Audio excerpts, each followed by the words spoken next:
सभी प्यारे भक्तों को राम राम। आज भक्तमाल में से कथा करेंगे भगत वर श्री दादू जी। संवत 1601 विक्रमी की चैत्र शुक्ला अष्टमी गुरुवार को अहमदाबाद में लोधी राम ब्राह्मण के घर इनका प्राकट्य हुआ था। ये नागर ब्राह्मण थे। लोधी राम के कोई संतान नहीं थी। एक दिन भगवान की दया से उसने साबरमती नदी में बहता हुआ एक संदूक देखा।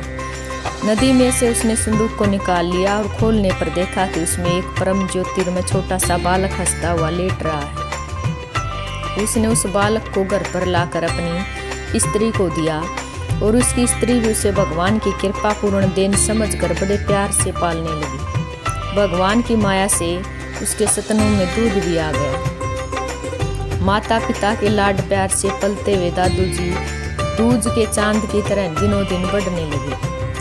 11 वर्ष की अवस्था में भगवान श्री कृष्ण ने वृद्ध रूप में दर्शन देकर तत्व ज्ञान का उपदेश दिया। दादू जी विरक्त ज्ञानी और भक्त हो गए। ये कुछ समय बाद सत्संग के लिए घर से निकल पड़े, परंतु माता पिता ने पीछा करके इन्हें पकड़ लिया और घर पर लाकर बड़नगर में इनका विवाह कर दिया।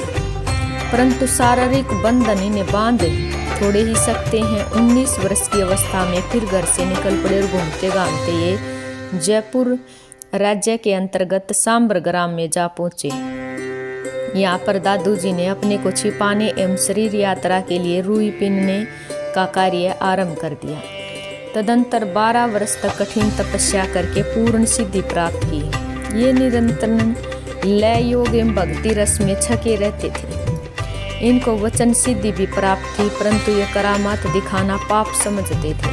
अंतर्मुख रहकर अंतर ज्योति के ध्यान अभ्यास स्मरण एवं सहज योग से ईश्वर में लय होने को ही सर्वोपरि साधन मानते थे।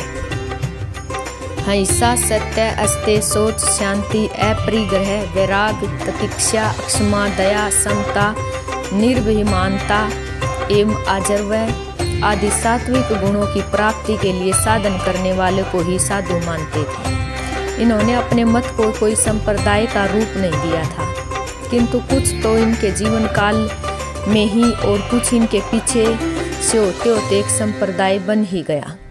पहले तो इस संप्रदाय का कोई नाम न था, पीछे से शिष्यों ने ब्रह्म संप्रदाय नाम रख लिया। सुंदरदास जी ने भी अपने ग्रंथ में संप्रदाय पर ब्रह्म का ऐसा उल्लेख किया है, परंतु जनता में यह नाम प्रचलित नहीं हुआ। अब ये संप्रदाय दादू पंथ या दादू संप्रदाय के नाम से प्रसिद्ध है। यूँ तो दादू जी के हजारों शिष्य थे, परंतु मुख्य गणना में 152 शिष्य ही आते हैं। इनमें से 100 शिष्य तो विरक्त हो गए और उन्होंने शिष्य एवं मठ आदि नहीं बनाए। बाकी के 52 शिष्य बनाने एवं स्थान बांधने के कारण थामदारी महंत कहलाए। दादू जी विवाहित थे। उनके 2 पुत्र और 2 पुत्रियां थी। दादू जी का परम पद परायण नारायणा नामक स्थान में हुआ था और ये दादू पंथियों का प्रधान स्थान है और इनके प्रधान महंत भी यहीं रहते हैं। यहाँ पर कई बड़े बड़े दर्शनीय स्थान भी बने हुए हैं। दादू जी का सफेद पत्थर का दादू द्वार भी यहीं बना हुआ है। 52 महंतों के स्थानों में भी दादू द्वार बने हुए हैं। दादू पंथी साधु भारत में प्राय सभी जगह फैले हैं। जयपुर राज्य में एक दादू पंथी नागा जमात बड़ी भारी संख्या में है और इस जमात के साधु बड़े वीर होते हैं। अन्य साधु भगवा वस्त्र पहनते हैं, परंतु नागा साधु सफेद वस्त्र ही धारण करते हैं। कोई कोई महात्मा नीले वस्त्र धारण करते देखे गए हैं। दादू पंथी साधु प्राय सदाचारी होते हैं।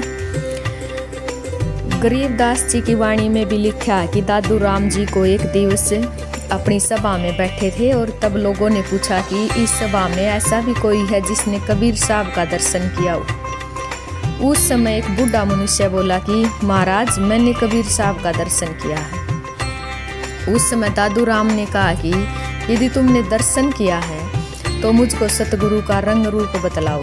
यह बूढ़ा विवरण करने लगा, जब मैं छोटा बालक था तब मेरा दादा कबीर साहब के दर्शन को जाया करता था। मैं भी अपने दादा की उंगली पकड़कर उसके साथ जाता। जब मुझे कबीर साहब का दर्शन होता उस समय कबीर साहब के शरीर की ओर देखा करता था। साहब की देह ऐसी जान पड़ती थी जैसे स्वच्छ दर्पण हो, उसके आर पार दिखाई देता हो। दृष्टि रुकती नहीं थी। स्वच्छ कांच में तो दृष्टि रुक भी जावे, पर कबीर साहब का शरीर दृष्टि को तनिक भी नहीं रोकता था। ये बात सुनकर दादू राम ने जान लिया कि इस बूढ़े ने निश्चय ही कबीर साहब का दर्शन किया। तब दादू राम ने एक जल से भरा बर्तन मंगवाया और उस बूढ़े की आंख धोई और उस जल को आप पीकर सभी सभासदों को पिलाकर कहा कि धन्य है वे आँखें जिन्होंने सतगुरु का दर्शन किया। ऐसी देह इस पृथ्वी में न किसी दूसरे की है और न होनी। वे तो केवल कबीर साहब ही थे। उसी समय की दादू राम की यह साखी है कि जिन अखियां आखन गुरु देखिया सो किन पीवे दोवे। कबीर साहब का शरीर नहीं था, वह तो एक केवल कोतकू था जिससे कि शरीर दिखाई देता था। समस्त संवेद का यही कथन है कि कबीर साहब विदेह है।